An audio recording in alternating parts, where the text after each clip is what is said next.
everybody. My dad thinks his podcast is amazing, so please subscribe, give it 5 stars or whatever, and maybe he'll finally stop talking about it. Anyways, welcome to Sobriety.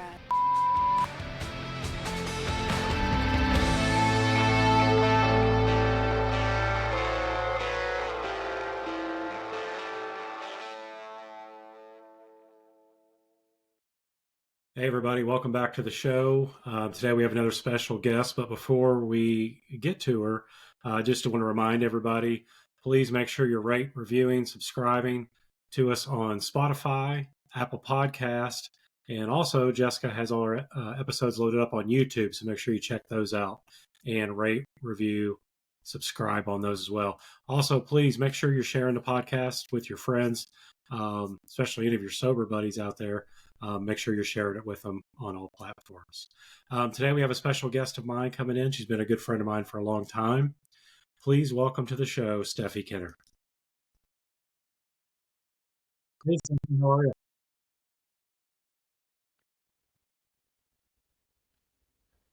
Can you hear us okay?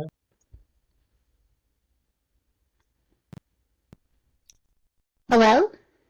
Oh, Hi. there she is. Hey, how are you? Let's make Can sure you hear us? Can you hear us okay? May want to pop those out.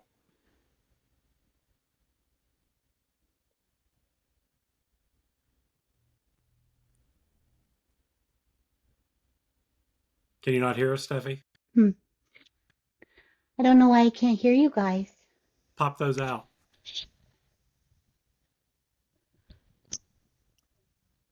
See if that helps. Can you hear us now or no? Hello? Hello?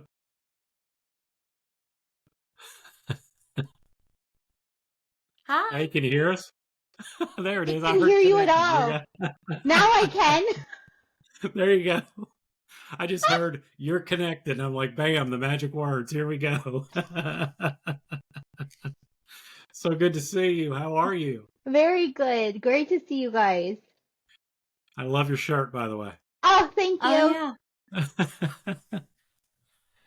So did we hit that row machine again yesterday or no? I didn't get an update on that. No, I actually, my neck is, I don't know what's going on with my neck is a little stiff, and I was like, you know what? I don't know if I'm doing this properly, so I'm going to go ahead and watch a video on how to do this properly, because my neck is a little strained, but I think I'm sleeping wrong too, so I'm not sure what the culprit is, but I took a break yesterday. Combination of things, I'm sure. Probably. I didn't work out for 6 weeks, so it could be that that'll do too. it. Yeah, I found out I had to do, after doing the 75 hard for so long, I had to it's like, oh wow, so if I take a rest day, that's better for me. Yeah, that was a new discovery. Yeah, it's like, oh, it's okay to take a rest day, like it totally is. Yeah. But I completely understand, I have a very all or nothing mentality, so I want to, when I'm in it, I'm like, go, go, go, go, go, and then life, and I can't that day, and then I don't do it for 2 months. Right. That's kind of how I am. I'm either all in or not at all. Yeah. Yep. And then it's hard to get back to it once you've been off the grind for a little bit too. I agree with that 1,000%. Yeah. Yeah, it's hard. It's tough. So, but yeah, admirable. The 75 hard, I think, Ryan inspired me to do that. But I had to do my own version of it, right? So I was I called it hard-ish because it's impossible for me to drink a gallon of water a day because I had gastric bypass surgery. So I was like, it's impossible. I cannot physically put that many liquids in my stomach. So I was like, my challenge, I'm going to try it. And I think I lasted about 4 weeks. And so it's basically 75 hard, just the water was different and the liquids was different. And I was like, yeah, a month and I was tapping out. The water was the hardest for me too. That was the biggest reason why I didn't make it through it. I was like, drinking this much water is literally making me feel sick, and that feels very counterproductive. Mm-hmm. Yeah, well, and I think it's not meant for women. I really don't. I think that our bodies are smaller, so we actually don't need as much water. So like for us to drink that much, it's actually sometimes can be detrimental. Like it's actually Mm-hmm. not good for you to drink that much water if you don't need that much water. So yeah, it's hard though, because again, that's why they call it 75 hard, right? Because That's that right. Mm-hmm. part of the challenge is usually the hardest for most people. So Hmm. It Yeah. was, and I was like getting up to like pee so much in the middle of the night too. I'm like, I haven't gotten like good rest in 2 weeks, and not getting adequate sleep and rest is at the top of the priority list. I mean, that's yeah. the number one thing that'll like really hurt your health. Oh, So same absolutely. thing, Disrupted same sleep is thing. not good for you. Yeah. It's No, no, really no, not good for no, you. So it's like, no, especially when yeah, let's not yeah, do you're that like anymore. neurodivergent and already have mental health stuff going on. It's like a recipe for disaster. Yeah, for sure. For sure. Well, Steph, let's talk about your sobriety journey, and kind of. I guess we can start off like, what was the change in your relationship with alcohol? What was it that happened, or your moment, whatever it was, that made you decide to change that relationship? Yeah, so I had been struggling for probably I would say close to 5 years. I kept knowing that my drinking was very problematic, and I knew I wasn't drinking normally anymore, I guess, if you want to call it normal. But I guess I've always been a binge drinker. So I'm that all or nothing mentality that comes through in other aspects too. And so when I did get drunk or when I did drink, I always got drunk. So like for probably 5 or 6 years, if I made the choice to drink, it was on. And so, and it didn't matter if it was a work night. It didn't matter if I had other things going on. Once that switch would flip in my brain that it was drink time, I didn't understand what it was like to have one. I didn't understand the point of having one. So for me, that binge drinking mindset turned into um, 2 times a week, like on the weekends, and then it evolved into 3 or 4 times a week. And when I met my current partner, like he liked to drink, I liked to drink, so then it turned into 4 or 5 nights a week. And I would only take a couple nights off, but it wasn't just a couple. Like I said, it was a lot. So, my drinking escalated into very problematic drinking for a while, and I wanted to stop for years, and I kept saying, "Oh, I'm not drinking tonight," and then it would turn into, "Well, we'll just have a couple," and then again the switch would flip, and Hmm. it would be drunk or blackout Steffi. So, I realized that something had to give, and then so I kept trying to like slow down, or I would be like, "No, we're not going to do it tonight," or whatever, and then finally. Um, I had weight loss surgery. And after I had weight loss surgery, my drinking went from I black out occasionally to I black out almost every time I drink. Mm. And so that turned into sometimes I'd wake up the next morning and I would still be intoxicated, or I would wake up the next morning and just feel awful. And then sometimes I would wake up the next morning and I would be fine.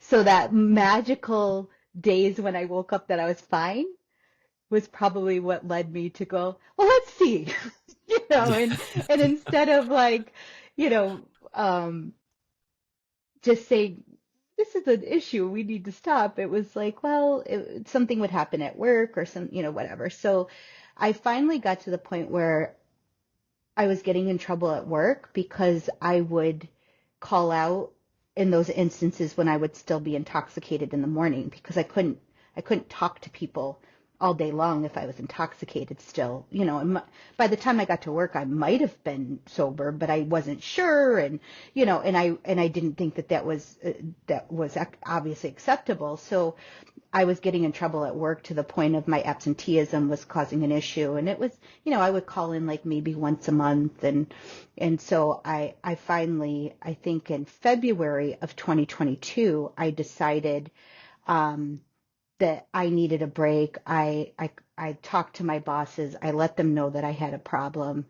I admitted that I was having struggles with this, and they were really understanding, which I didn't think was going to happen, and they were. And I took a week off from work. I got my stuff together. I spent like 40, I think 40 days sober, but I was what we call white knuckling it. Hmm. So I was pissed off that I had to stop drinking. I was angry. I had no community. I just had my boyfriend who was also trying to stop drinking, and that's all I had. And I was very angry that I wasn't allowed to drink anymore. Basically, I was mad at myself. Hmm. I mean, and again, I didn't have anybody else really except for my partner, and he has his own struggles, but he was like didn't seem to be having a problem, and I was just annoyed, and Hmm. so I went to the doctor and I got an anti-anxiety medication. This was like 40 days into my first real attempt at sobriety. And my doctor's office happened to be across the street from where I bought my liquor. And Hmm. so I left the doctor that day and I said, you know what, I think I've got a grip on this. I think I've got this. And so it's a Friday. Instead of going to the pharmacy that was also in the same, shopping plaza, I went to the liquor store instead because I knew that if I started taking this anti-anxiety med, I shouldn't drink. And I don't think I was ready to be done drinking. And I was like, I've got this. I think I can moderate now. I'll only drink on the weekends. And that turned into the biggest shit show that I have Hmm. ever participated in. For the next, I would say it must have been like the end of March when I made this decision to try moderating. And by July, I, I was getting in, I was probably about 2 write-ups away from being fired from my job, because it wasn't just I was calling out sick now. I was calling out sick to participate in what I call benders. So Hmm. I would call in sick every single day and drink heavily. And I didn't care anymore. And that's what finally led me to say, I'm I'm not capable of moderating my alcohol intake. And as Ryan will probably remember, I always say one is too many and 20 is not enough for me. Hmm. Like I am the person who will take a drink to the nightstand and crack one more beer or crack one more drink because I need one more, and I'll wake up the Hmm. next morning and there's still like probably 3/4 of a beer full on Yeah. the nightstand, because we needed another one clearly. Yeah. So, I realized, that it was time, but I was devastated, but I was like, the common denominator here is alcohol, and alcohol has always been problematic for me. And so I don't know how to say no, like no to more than one. So I just have to say none for me. Yeah. And very similar to you, and Jess remembers this. I don't even know if I don't think I've shared this before, but I went through, gosh, I got sober for what, maybe 90 days or something like Hmm. that, maybe about 10 years ago. And all of a sudden, just like you, I was like, maybe I could moderate a little bit. And even though I knew I still had a problem. So I was a big beer drinker and I thought, well, Jessica enjoys wine. What if I enjoyed wine with her? Then maybe I could, crack that door open a little bit, and I did. I kind of like coaxed her into, hey, how about we get a bottle of wine together, and that led to, we'll have a couple glasses of wine. Then it led to 2 bottles of wine.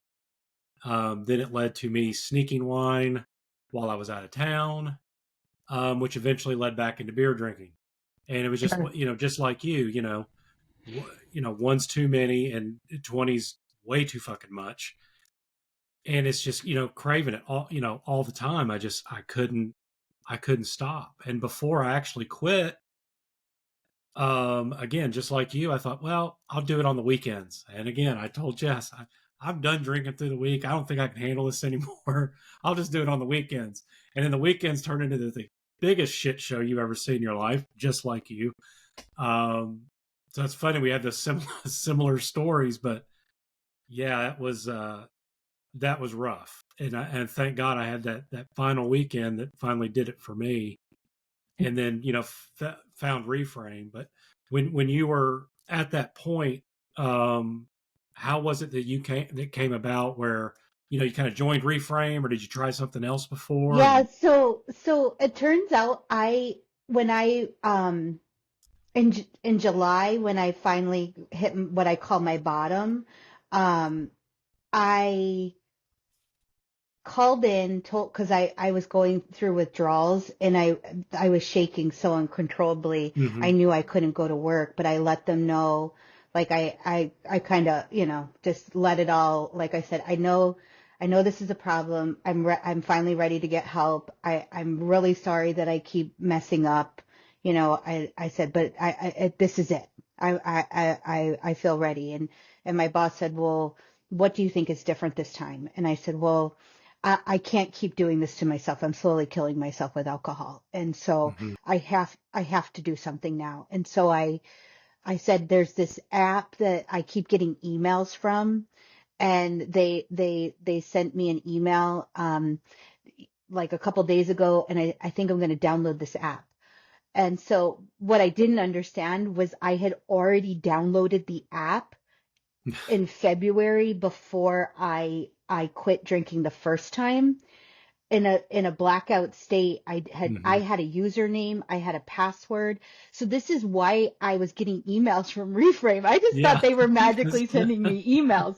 I didn't understand because I didn't remember downloading it or joining, right? Right. So I wasn't paying for it yet though, because I remember clearly thinking at one point, like, oh, this app, yeah, I'll do this. And then I was like, oh, I don't think so. $120 a year? That's insanity. I'm not paying that kind of money. And then when I hit that bottom in July, I was like, yeah, I'm going to get on this app. I think it looks pretty up my alley because it talks hmm about neuroscience and it talks about the brain, and I know that I must have some sort of brain chemical imbalance because I don't seem to be able, like, I have very bad impulse control issues with alcohol, and once I decide to drink, I can't stop and until it's like I'm sleeping. So I was like, I think this is going to be a really good app for me, and I'm going to see how it goes. And so, don't you know, that morning they sent me an email for 50% off, and I'm like, done. I put in my credit card information, and I was all in. I was like, they have daily tasks. So I would log in, and I did my daily tasks, and then I'm like, okay, now what? And it was like, well, they have other challenges you can join. I joined like 4 other challenges, that all or nothing thinking. I just Yeah. had to keep myself busy because I knew that if I gave myself too much idle time, I drink a lot of out of boredom and to slow my racing thoughts. And so I used to drink to kind of turn it off or turn it down. And hmm I was like, I need more tasks. So then, and I didn't even know meetings existed at this point because, they had this thing on the front page that said, daily check-in. I'm like, what the fuck is that? I have no idea what daily check-in means. Like, and if it had said meeting, I would have been like on it. Like I would have been in the hmm meetings from day one, but I didn't know what a daily check-in was. I was like, I don't know what this is, and it's Zoom, and I don't have Zoom. I don't understand it. Whatever. I'm technologically a little bad at that. So I was just like, I don't know what this is. But so I get on the forum and I would read that, and I would type in what day I was on and things like that. And so when I discovered the meetings, that is what completely changed my hmm trajectory. I wasn't sure if I was going to make it. I was like, this is so hard, and yeah, it's nice that these people are on this forum chat box, but I feel like I need more.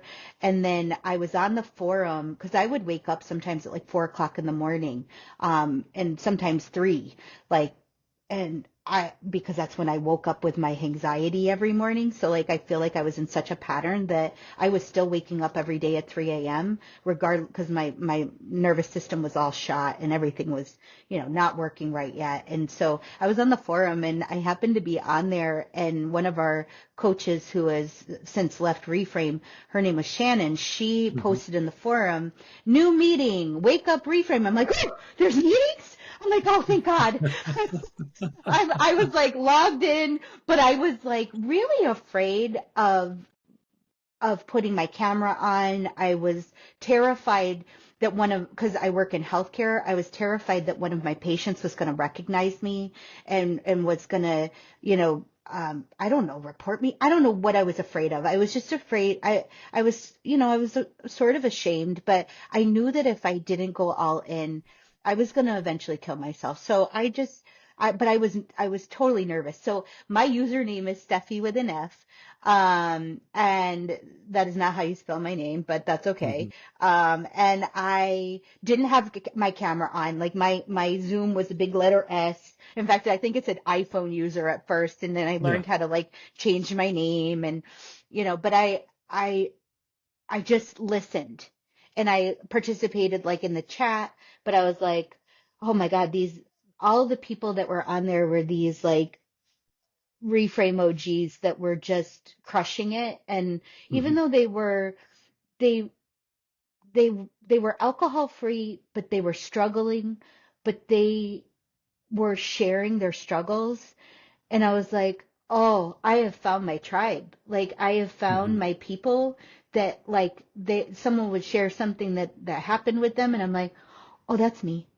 Or they would share something they were struggling with. And I'm like, oh, that's me.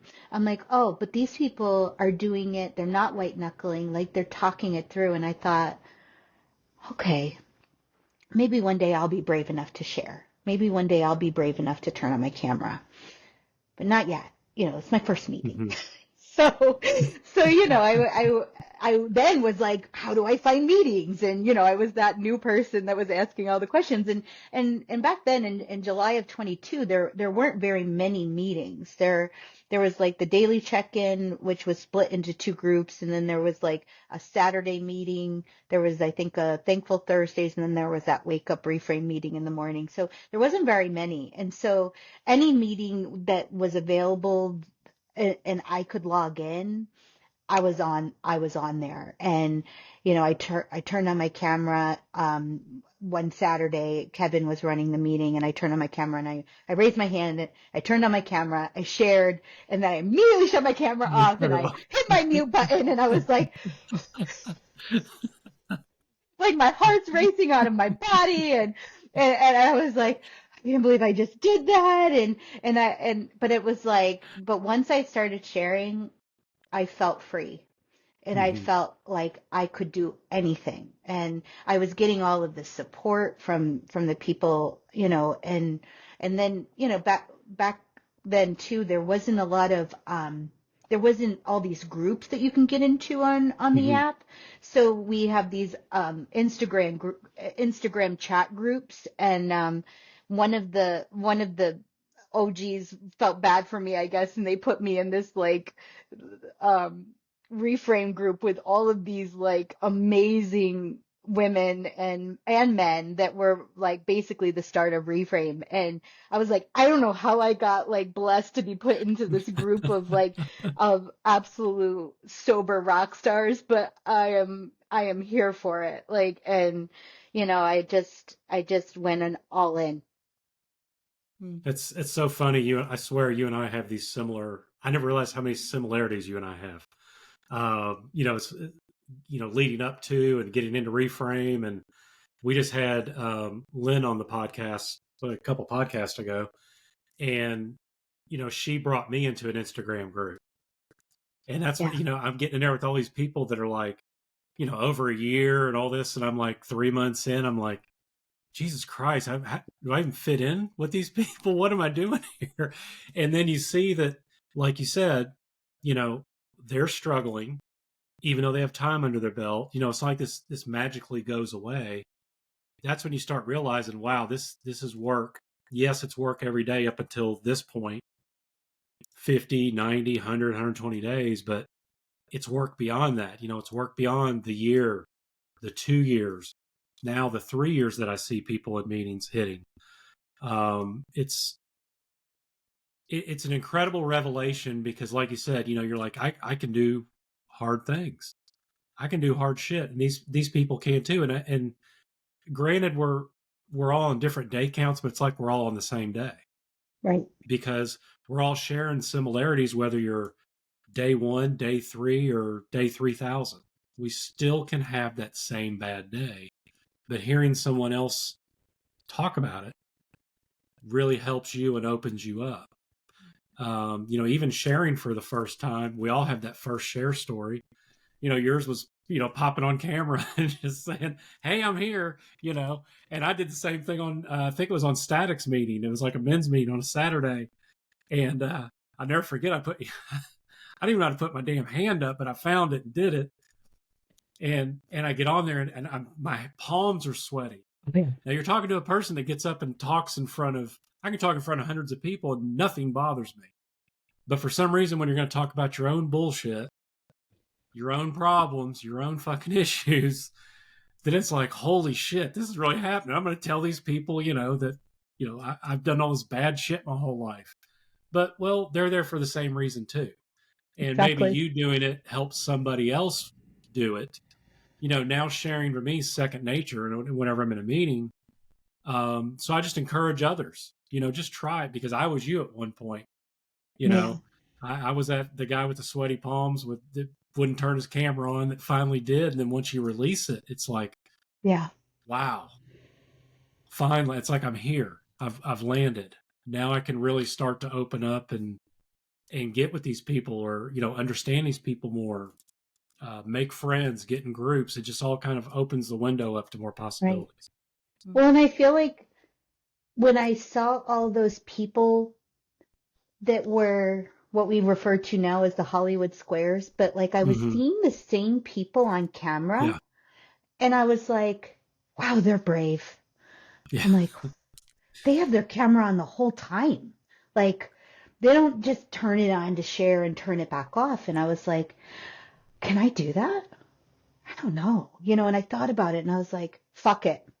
We're doing this. I don't care who recognizes me. I don't care if someone sees me here. It means they have a problem too. Like, come on, Steph, let's get with the program. Like, we're all here, like you said, for a reason. So, but I was like, I kept saying, I want to be brave like them. And I'm like, I am brave like them. Camera on. So I would be, especially, I never missed that Tuesday wake up reframe meeting from the moment it started. I didn't miss a single week. And I would be prepping my lunches in the morning, and I would be making coffee, and I would be naked in the shower to start. And then, I wouldn't turn my camera on clearly until I, was clothed. But, I didn't realize that me doing those routines on camera helped other people see, like, look at that girl. She's making her lunch. I would even put the phone in the car. I'd be driving to work because I live 3 miles from work. So it was like the meeting would pretty much end when I was in the car drive. So they would see my whole morning routine. And it was like, I had people share later on that, like, they're like, what is this magical world that I just found where Steffie's prepping her lunch and she's brushing her teeth? And like, I didn't give a shit. I was like, I'm all in. I am on camera. As long as I'm not naked, I'm on camera. And it was everything. It was everything. It changed my entire life. Reframe. I'm not ashamed to say Reframe saved my life. Without it, I would either be dead or I would be homeless, because if I lose my job, I lose my house, I lose everything. So, and I don't think I'm going to get it back if I'm still at the bottom of a bottle. So, I just knew, it saved my life, but I didn't know how much I was helping others too by turning that dang camera on. It's the small things, isn't it? Like a couple of things that I heard you. I think you were so hesitant to like turn your camera on and be on camera. And a lot of, it is an emotional nudity, right? I mean, you are naked. I mean, maybe not physically, but I mean, being on camera and allowing someone to see the mundane, just everyday steps that you take towards your sobriety, like getting up and brushing your teeth and getting your lunch packed and doing these things and going to work and sharing, you know, that that is a vulnerable space, like before the podcast, we're like doing lighting and fixing things and I'm touching up my makeup, it's more of a planned thing. And there's a time and place for that. But when you're on a meeting and you are just turning that camera on, and you're not like checking all the boxes first, that's what it's about. Which, as I was listening to you, I thought, you know, it was always inside of you, because you're the first one I've heard that said that initially the first step you took was you told your boss. You actually went to your work, and that is like a huge act of bravery. And as a loved one who has seen many people get sober, there are stages to the sobriety. And it could be that, the first time you go to rehab or get sober is because it's court ordered, or because you're just trying to like appease your spouse or your parent or whatever. It's more performative, but not 100%, right? Because there's always that something in you that knows that needs a tether. So I'm interested to hear about that, because even though you continued to drink after that, right? I have to wonder the psychology behind that. Was there something inside of you that said, I have to tell someone big in my life who's not going to sweep this under the rug, so at least that's some accountability? And maybe in the moment you didn't realize it. You thought, oh, I'm just going to tell them so that when I take time off work, or, and that's part of it too. But I'm wondering, was there a part of you that knew, I need to tell someone who's not necessarily my friend or my family, who's going to so easily like brush over it, but will really have me in their sights and be looking? And then to still I'm trying to figure out the best way to word this, to have the guts to like tell your boss, but then you're also so afraid to like turn your camera on. Like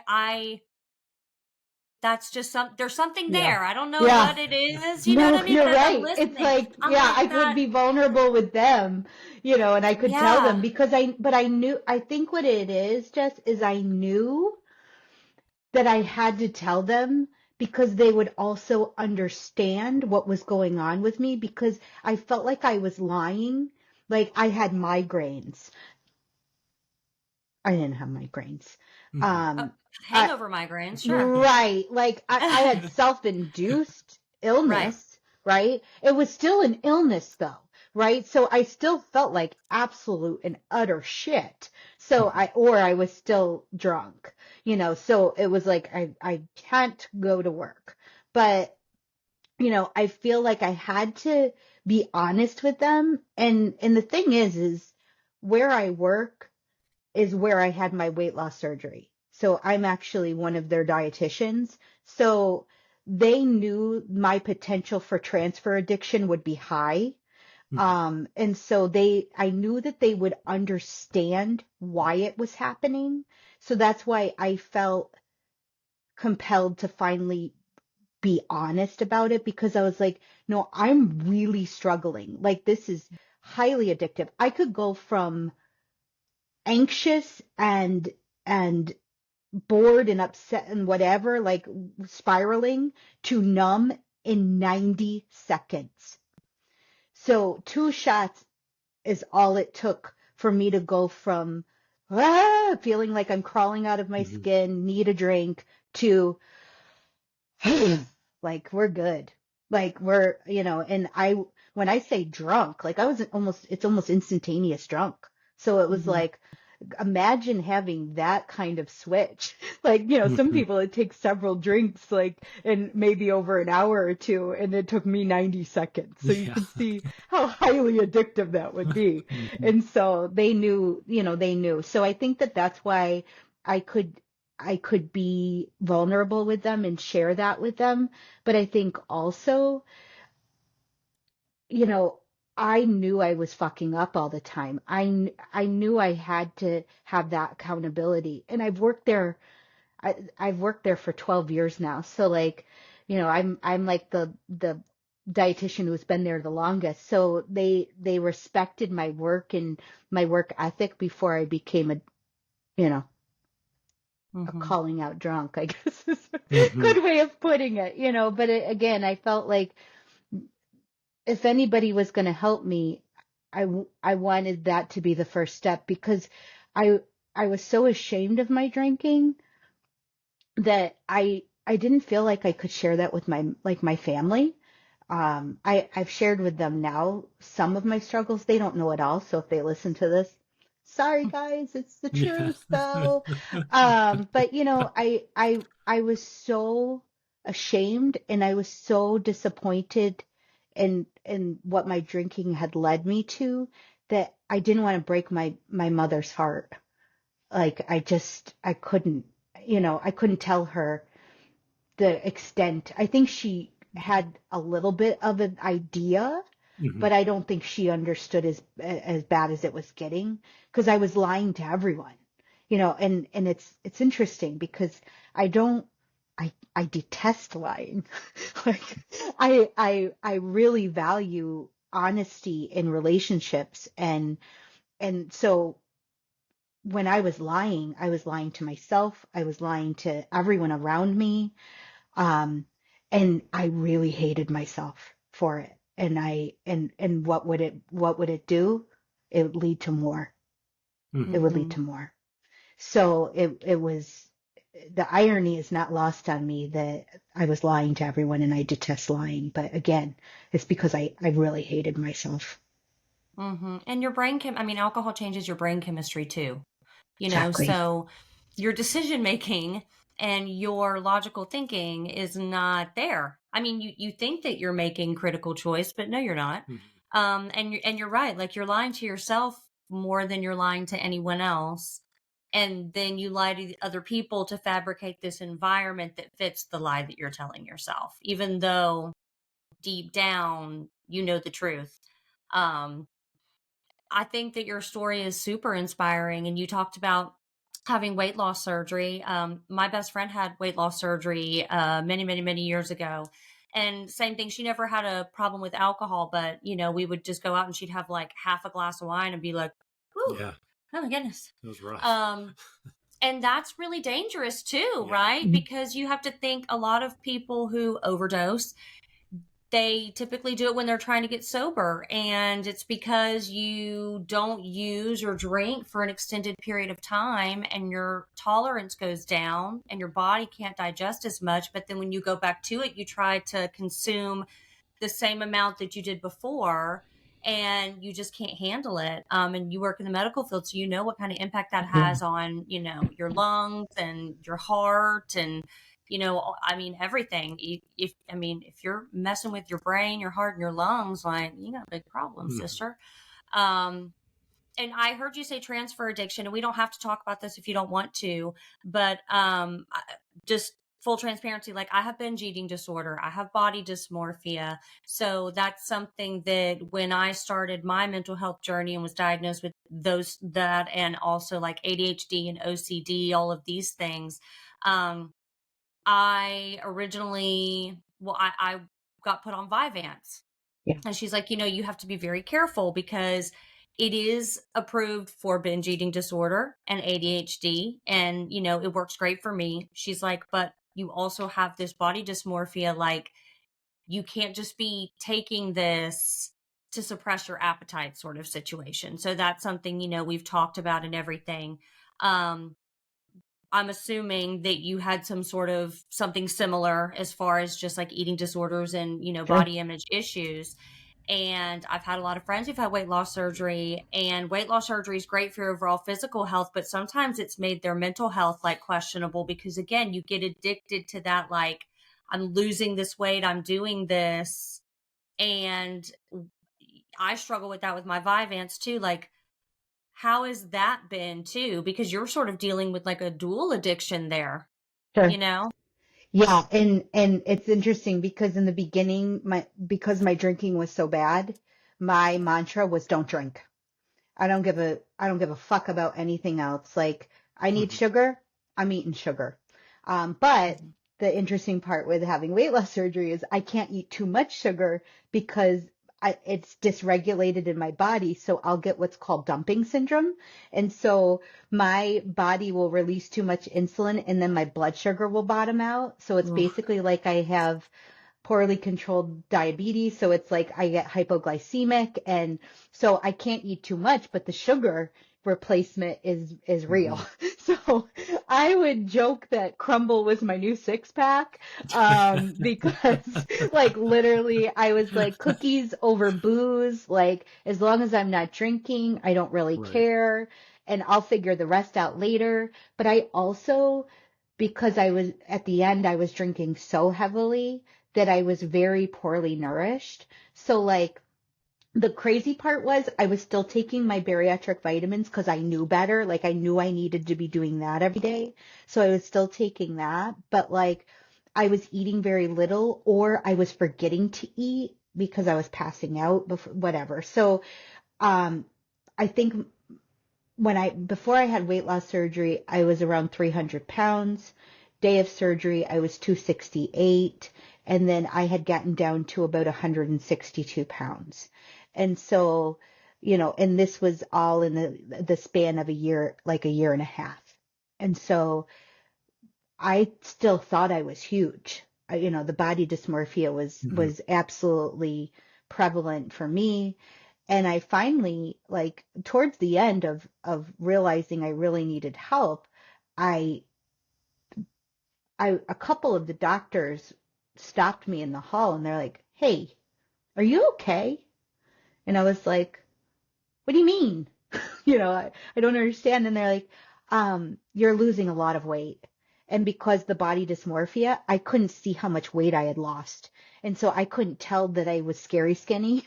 And for Hmm. me, 162 pounds, I mean, you can see all the bones in my neck but I have a very solid bone structure. So like, I looked sick. Like I'm 30 pounds heavier now and people are like still think I weigh in the 150s or 160s. I'm like, you're cute. But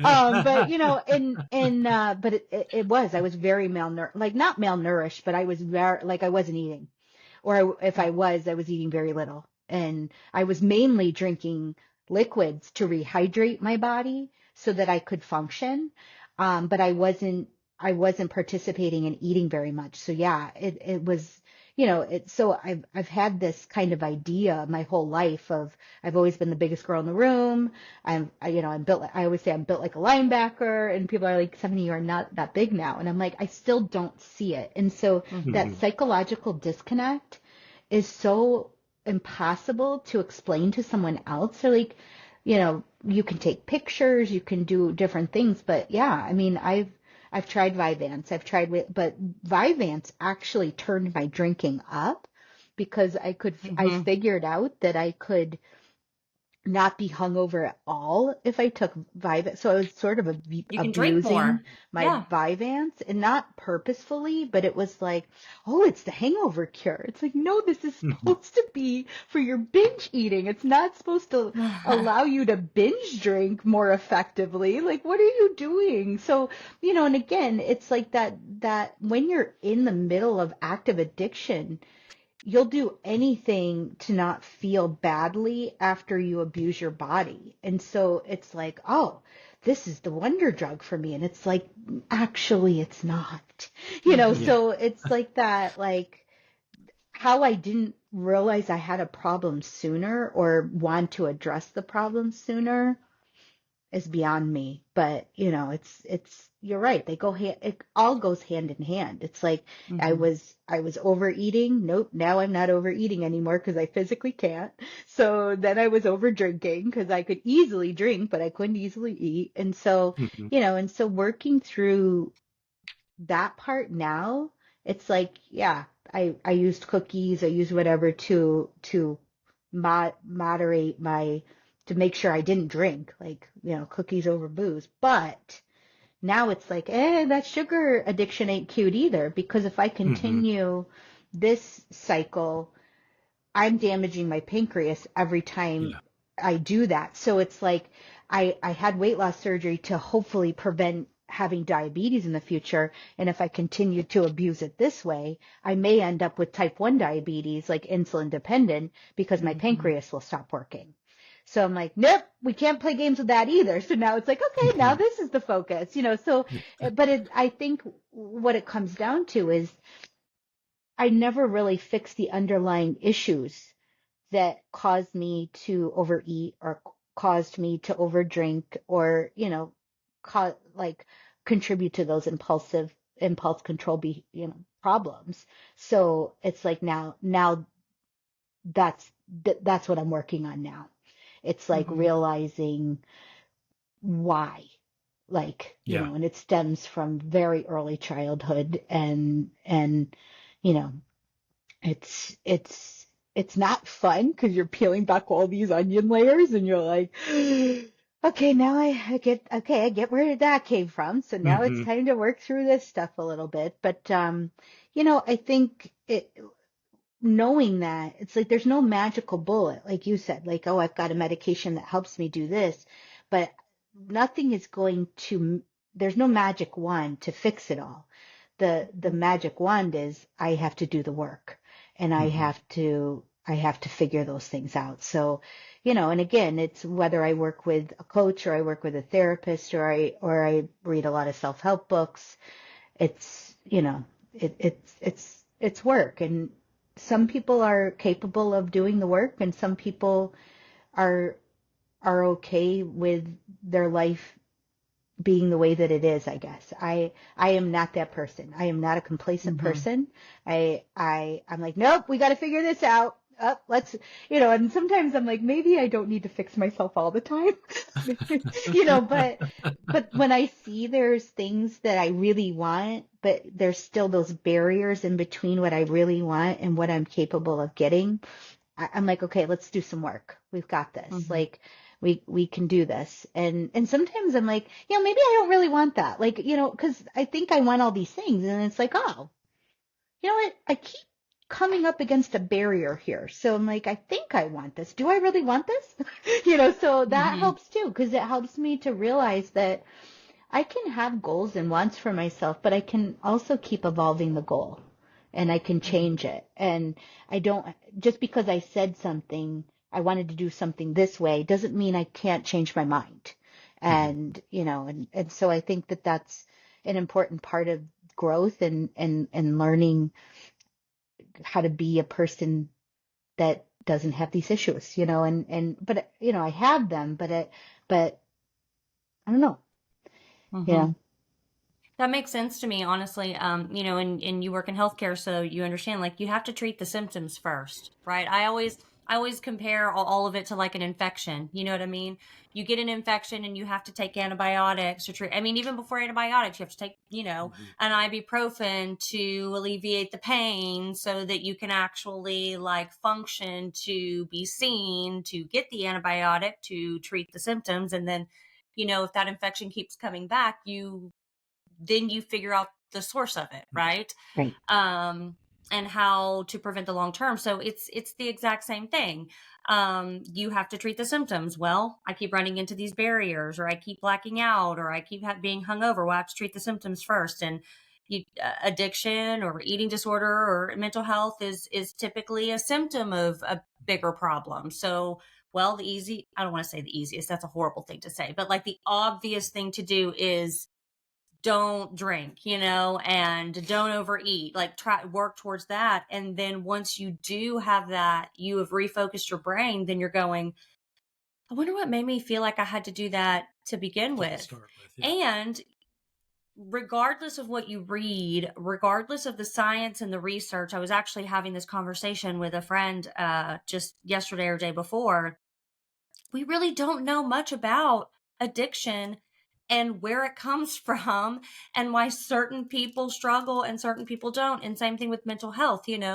We know that genetics play a role in it. There's research and studies saying that it could possibly be related to some sort of like hormone imbalance. And we talk about these a very simplistic way, but like one day maybe there's like something that even in utero you can just like tweak, or like we call it like a switch. And that's like way, way, way down the road. I mean, 500 years from now, they're gonna be like, oh my gosh, I can't believe they thought it was like a switch. But we really still don't know a whole lot about the why, the nature versus nurture. And I think that exactly is what is so scary, because it's human nature to compare ourselves to everyone around us. So if you like poll people and you're like, well, why does this group of people not have like suffer from this, but this do? Or, research where twins have been separated at birth and then they have these characteristics that are the same and different. And so when you really break it down on more of a scientific level, we're all kind of winging it. Mm-hmm. You know what I mean? It's like we try this, and then over the course of time, we see that it improves this, and this is less likely to happen. But I think it's also just reminding ourselves that we really don't know the why. We know that these little factors contribute, but it's not the sole purpose. And it really is. It's kind of like, religion or anything else. We know there's something, but we can't pinpoint down the why. And I think that can be comforting and scary all at the same time.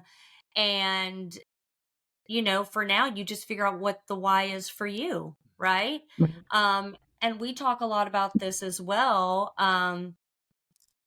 Addiction really is just under that umbrella of just overall mental health, right?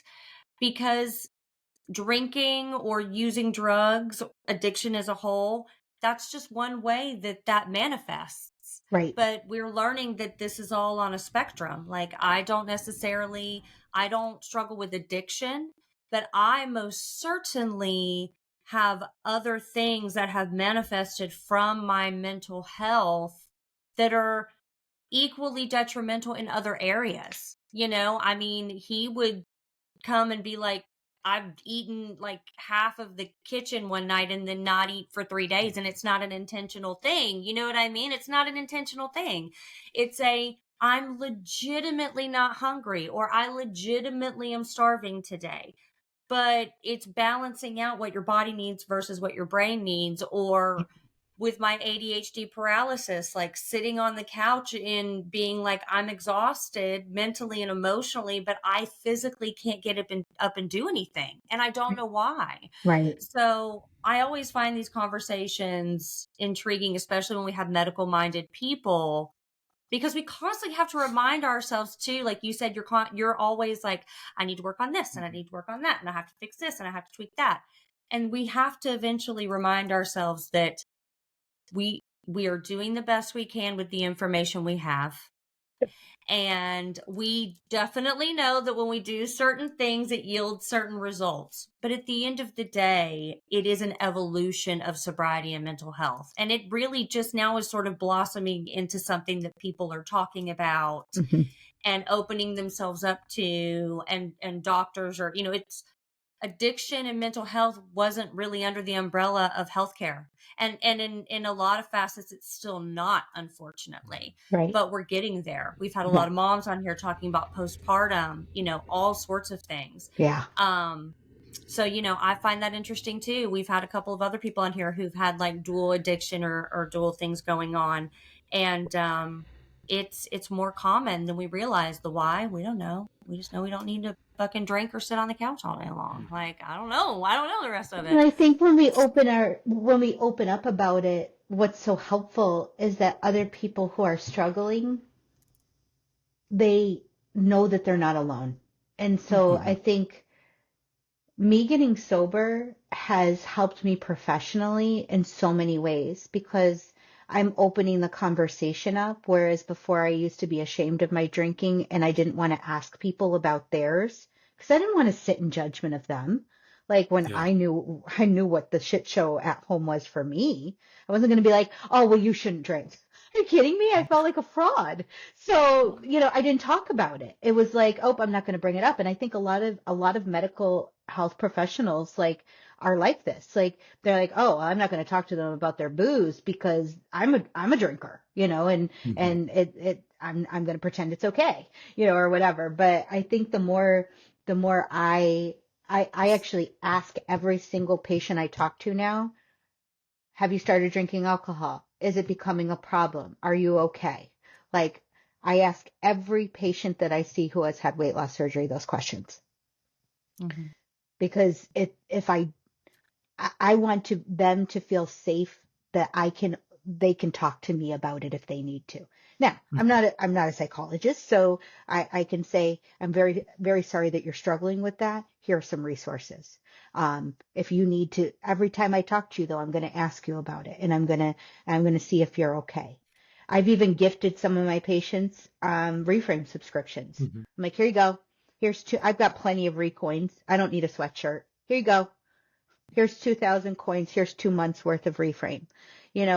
I'm not afraid to do that because, again, we need to talk about this. It needs to be front and center because there's so many health problems that come about from over drinking. Mm-hmm. Oh yeah. I mean, and it really is poison to your body. Mm-hmm. It is the most fatal drug that is most socially acceptable, Right. Right. and I don't even drink anymore. And I didn't even struggle with alcohol. I just was like, I'm tired of my belly hurting and getting migraines every day. And I don't want to be fuzzy headed. Like, why do I feel the need to have to consume alcohol to wake up feeling like shit or feel like it's some sort of celebratory whatever. I mean, it gets to the point where you're like, what am I doing? Like, why? You got married. Let's drink poison. Woo! Right. You graduated from college. Let's drink poison. Oh, yeah. It's Christmas. Let's drink poison. Yeah, and I mean, and I think that when you don't drink for a long time and you drink again, because anybody in sobriety stop drinking for a minute and then drink again, right? Like that's part of the process. You realize owie, like ouch. Right. I mean, I hate to make it sound so juvenile, but it's like stumping your toe. Like it doesn't hurt forever, but man, it fucking hurts, and that's even where I got, and I didn't even struggle with alcohol. So I can't imagine having that dependency and how much it hurts your body, even as a moderator being like, man, this is really hurting me as I get older. Yeah. So I love I love all the people on the podcast, but I really enjoy having conversations with people who sort of have these dual, demons they're fighting, I mean, I don't enjoy that you're fighting these demons, but no, I understand completely. They're so interconnected. It's like, I'm not alone. I'm not the only one who struggles. Yeah. Like, I think it's human nature to feel like, to feel like we're not alone. And it's a wonderful feeling when you're like, oh, they get it, but they're doing something about it. It's not like I'm just complacent and I'm just like, oh, I'm fucked. Like I have ADD. Yeah. I have impulse control issues. I can't shut my brain off. Like I struggle with food. It's like, oh, it's all the same shit. It's all, it's, like I'm in this shitty pen right now, but I'm going to try to control it in the best way that I can. And I'm going to learn how I need to function. And that's it. Like I know that drinking is never going to solve anything for me. I don't, and I know that some people are like, oh, I'm never going to say I'm not going to drink again. I'm going to say that my life is infinitely better without booze. And I don't see how drinking can resolve anything, any problem that I have, anything. So I'm probably done. I mean, I can with almost 99.9% certainty say that I'm not drinking again. Yeah, I said that same thing. I didn't realize it, but celebrated 6 months of sobriety December 1st. Congratulations on that. And thank you. Thank you. And I told Ryan, I said, I really hadn't paid attention to how long because it wasn't like an active thing. And again, this is the difference, right? Like I didn't hyper focus on it because I didn't have an issue. I just sort of chose. But I told him, I said, I know it's a big statement, but I don't think I'm ever going to drink again. It doesn't bring me anything positive or good. It never did anything to directly, be detrimental, but like, why? Yeah. Like, why? Once we know better, we do better, right? It's like, that's right. It's like, I mean, a virgin mojito is still delicious, if not better, because it doesn't burn my throat and make me feel like shit. Like, come on. Right. So, Or it doesn't interfere with my mental health meds. Fantastic. Yeah. You know? Exactly. I definitely noticed a difference there with my it's like, oh my gosh, my medication works so much better now. I wonder why. Exactly. All right, Steffi. So I'm going to get you out of here on a couple questions. Of course. Number one, you are very well known, or I should say notorious in meetings. It always comes up around holidays that you have this cooler. And everybody always says, and the funny thing is they can never remember the name of it. I call it an emotional support cooler. That's an emotional support cooler. I love that. So I wanted to have it on record so that I can resort to something so I know what the hell you call it. So when someone asks me, I can say, here it is. I don't know why I thought it had something to do with good vibes or something like that. Well, that's what the cooler says on the outside. Oh, that's what it is. Okay, gotcha. Yeah, it says good vibes only. Like good vibes only. Yeah, it says good vibes only. And I fill it. I have these ice packs from Arctic that are that I keep in the freezer or whatever. It's not like a super like what do I say for the cooler? It's like it's basically a glorified piece of insulation because it's cute. Cold. Like, so, I probably wouldn't store Greek yogurt in it all day or cheese in it all day. But like, if I'm going for like a 4-hour party or something, and I have no shame. Like, I will bring it, like, if it's like a big party, like at a pub or something, and I go in and they have no NAs, I'm like, is it okay if I bring my emotional support cooler in? And they're like, what? And I'm like, well, it's filled with non-alcoholic options that you don't have. I'm absolutely willing to give you more money if I can bring my own beverages in here. But I have no shame. I will bring it in. So yeah, my emotional support cooler. I love that. That is beautiful. I love that. And now I have it on record. So now I know I can resort back to it. And the fact that and that's pretty cool that you say, hey, I'll pay you to let me bring my drink. That's good because one thing, we do literally all the time, especially when we're on vacation more than anything, because I'm sure they're all tired of hearing it around here. But, we always ask, what are your NA options? Jess tries stumping the bartender now with, mocktails and different things like that. And you're right. I mean, sometimes there is no options for us. I was put in that situation, 8 or 9 months ago at that going away party. Mm-hmm. We went to a bar and I thought, oh, they'll have like, Heineken Zero or something. And I said, what do you have for non-alcoholic options? And he said, well, he gave me this little cup and I said, I can put water in this. I said, so helpful. You got it. I'll take that. But I thought, man, if I just had my emotional support cooler, that's right. I probably would have felt a lot better all night. But that's a hell of an idea. I have to remember that one.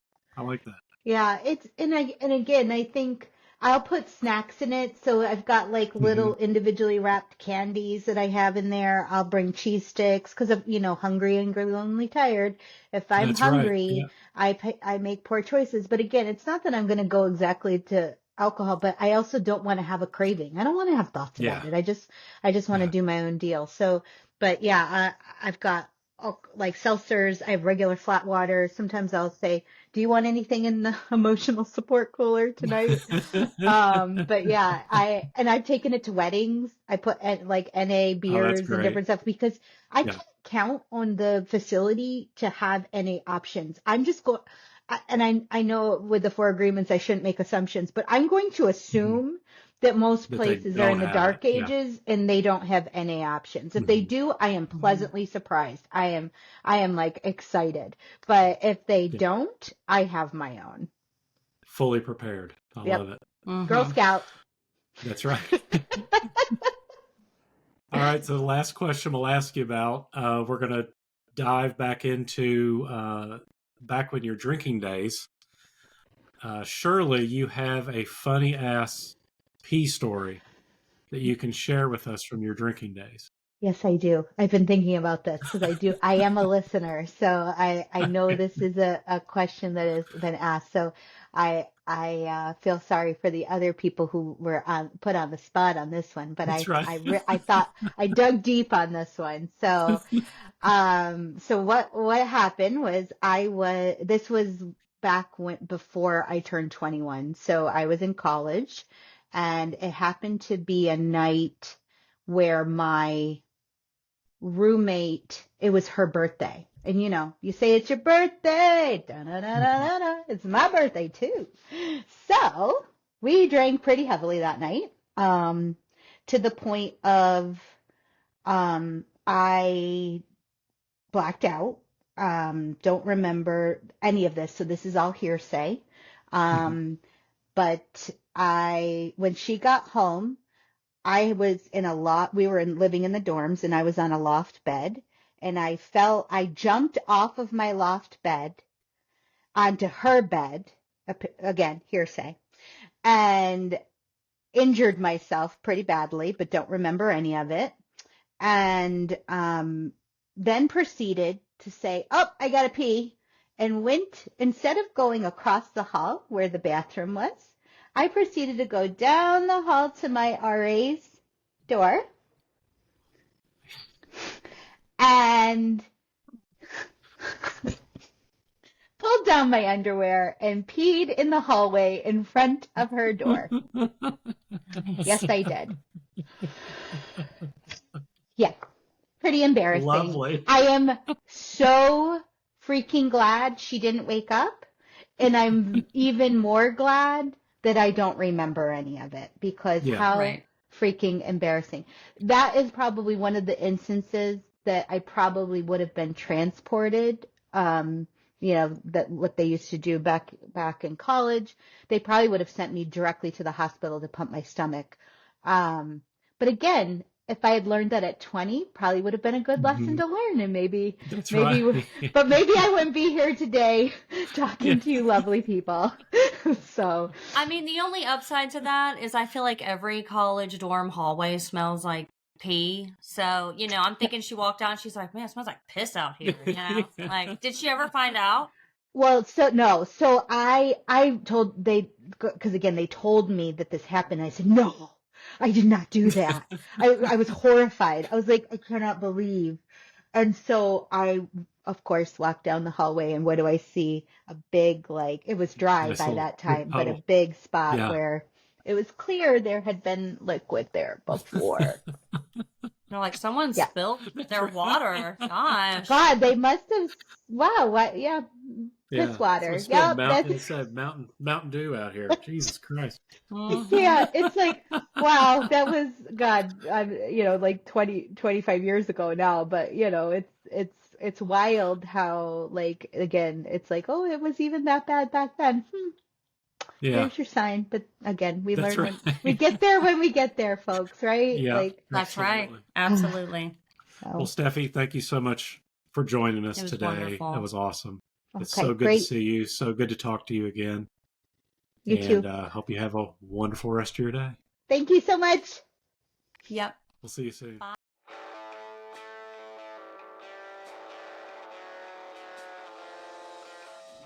If you love the podcast, which I know you do, please like, subscribe, And hit that notification bell to get Boom. notified every time we post. That's right. dropping them, baby. Word.